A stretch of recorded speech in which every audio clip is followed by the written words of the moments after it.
If you're trying to set up IPTV Smarters Pro on your smart TV and don't know where to start, you're in the right place. In this video, I'm going to walk you step by step of how to set up the IPTV Smarters Pro app on your Firestick TV.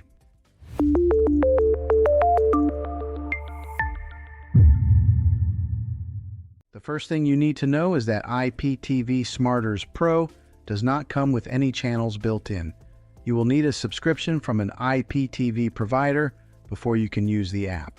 Once you have that, you're ready to move on. Step 1 is installing the IPTV Smarters Pro app on your smart TV. Go to the App Store on your TV and search for IPTV Smarters Pro.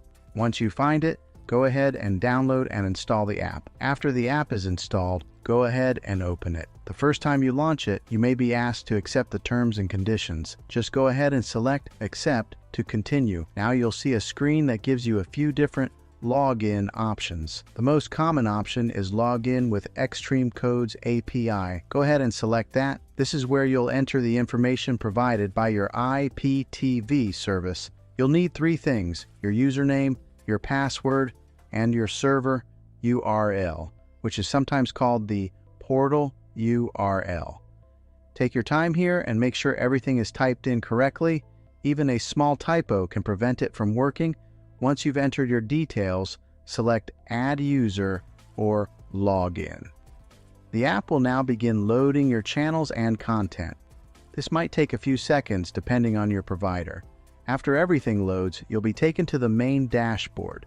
From here, you'll see options like Live TV, Movies, and Series. Go ahead and select Live TV to start browsing channels. If you want a better experience, I recommend taking a minute to explore the settings. You can adjust things like the player, enable subtitles, or organize your channel list. And that's it. You've successfully set up IPTV Smarters Pro on your smart TV. If this video helped you out, make sure to hit that like button and subscribe to the channel for more simple smart TV tutorials just like this one. And if you run into any issues, drop a comment below and I'll do my best to help you out. I'll see you in the next one.